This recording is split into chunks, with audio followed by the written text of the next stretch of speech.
Hey guys, this is Miss Jacobson with a new type of poetry. So this is day 1 of writing question poems. There's going to be 2 days of this, so make sure that you watch both lessons. Our lesson goal for today is we will be able to create our own poems using a mentor text. That means a model poem, a poem that somebody else wrote, as our guide. First, let's take a second, let's brainstorm. Let's think about some things for poetry. We've done several poems now. We've either read them in literature or we have written them in English. Now that we kind of know some more about poetry, where do you think poets find their ideas? How do poets pick a theme for their poem?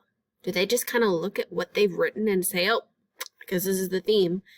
Or do they start with a theme in mind? Or is it a mix of the two? How can poetry be like a conversation? How is poetry like talking to somebody?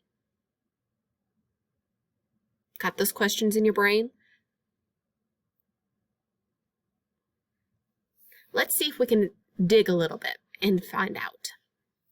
So again, today we are writing question poems. And to kind of start us off, I want to show you this quote by Maya Angelou, who's a super famous African-American poet. She says, "A bird doesn't sing because it has an answer. It sings because it has a song." And right now you're probably looking at me like, Miss Jacobson, why are you talking about birds? We're not in science class. I don't know what birds have to do with poetry. But just hang on to this quote. I want to think about this quote. And we're going to see how this relates to what we're doing today. A bird doesn't sing because it has an answer. It sings because it has a song. So what type of poem that we're going to learn about and that we're going to practice writing is called a question poem.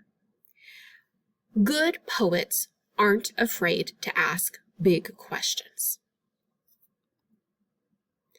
Here's an example of a poet who's not afraid to ask big questions. This poem is called Roses Late Summer by Mary Oliver.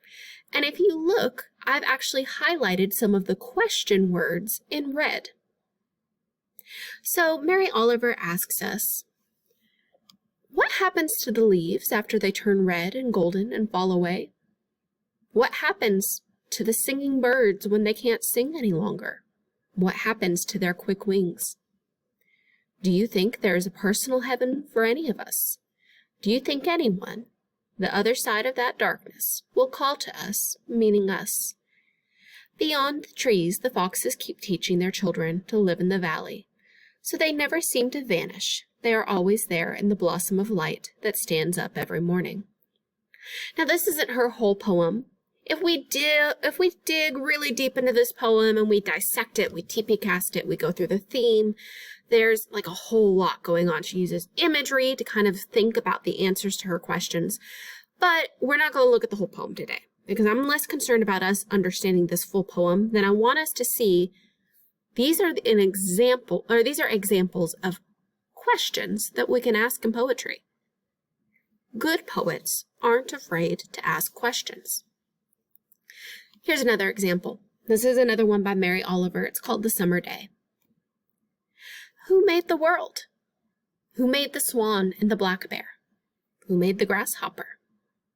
The grasshopper, I mean, the one who has flung herself out of the grass, who is eating sugar out of my hand, who is moving her jaws back and forth instead of up and down, who is gazing around her with her enormous and complicated eyes. Now she lifts her pale forearms and thoroughly washes her face. Now she snaps her wings open and floats away. I don't know exactly what a prayer is. I do know how to pay attention, how to fall down into the grass, how to kneel down in the grass, how to be idle and blessed, how to stroll through the fields, which is what I have been doing. Tell me, what else should I have done? Doesn't everything die at last and too soon? Tell me, what is it you plan to do with your one wild and precious life? Woo! Okay, that poem is about a grasshopper, but man, she hit us with a lot of big stuff in this poem. Who made the world? Who made the swan and the black bear? Who made the grasshopper? I don't know what a prayer is. I do know how to pay attention, how to fall down into the grass, how to kneel down in the grass, how to be idle and blessed. Tell me, what else should I have done? Doesn't everything die at last? What is it you plan to do with your one wild and precious life? And man, we could spend all this time dissecting this poem and talking about, how she describes the grasshopper and what that means for her theme and how that relates to the questions she's asking. But we're not going to spend all that time on this particular poem. I just want you to look at the types of questions she's asking.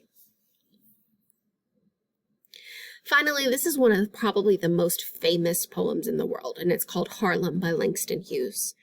And so Langston Hughes was a poet who wrote a lot about the African American experience and about discrimination and living with discrimination, but also about the joys of being Black. And so this is one of his poems, and when he's talking about a dream deferred, he's kind of talking about the dreams of African Americans living in the time that he lived in. And he says, what happens to a dream deferred? Deferred means put off or delayed until later. You can't have it right now. People keep telling you, you got to wait. You'll get it eventually, but you got to wait right now. You can't have it now. So what happens to a dream deferred? Does it dry up like a raisin in the sun, or fester like a sore and then run? Does it stink like rotten meat, or crust and sugar over like a syrupy sweet? Maybe it just sags like a heavy load, or does it explode? Okay, again, there's a whole lot of imagery going on, and we could talk about how does the imagery relate to the poem, but you'll actually learn this poem later on in a different year of school. What I want you to pay attention to is he's asking his reader, what happens when you have to give up on your dream, when somebody keeps telling you you can have what you want later, but you can't have it now? What does that dream become? So what do you notice about those three poems and about the types of questions that the poet is asking you? They're trying to have a conversation with their reader, but they're also kind of having a conversation with themselves because these are big things that they've been wondering. Something that I notice about these poems is it's not just a question like, do you want a pizza? What's your favorite color? These questions that they're asking are big questions. And not all of their questions have an answer. Or if they have an answer, it may not be the same answer for everybody. Poets are allowed to ask questions and not have the answers, which is why I picked that Maya Angelou quote. A bird doesn't sing because it has an answer. It sings because it has a song. So poets don't always write because they want to tell you what they think is the right answer to their question. Sometimes they just write because they know they have a question in them that they have to express. What do you wonder about? Poets are often inspired by things that they wonder about. They ask deep, even unanswerable questions. And not every poem has to have an answer.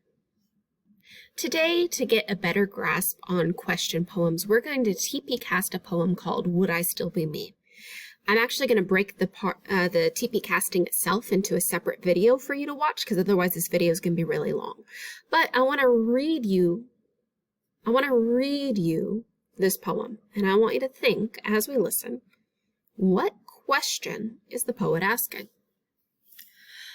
So the poet says, I like green salads with shredded carrots, dried cranberries, and crumbled blue cheese. I like pizza with olives and hot sauce on eggs. But say I preferred my vegetables cooked, my pizza with mushrooms, my eggs on their own. Wouldn't I still be me? I also like cardigan sweaters and checkerboard Vans. But if I traded them for pullover sweatshirts and bright white Adidas, wouldn't I still be me? If I wore my hair in some other style, wouldn't I still be me? If I changed my Instagram handle or quit TikTok tomorrow, wouldn't I still be me? And if I lived in some other town, wouldn't I still be me? But what if I giggled less or broke rules more often? What if I never danced? What if I were afraid of dogs, but not afraid of heights? What if I felt a little bit bigger when I gazed up at the stars? Would I still be me?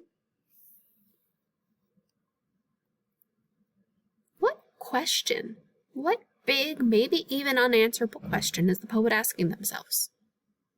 Think about it. Get ready to write.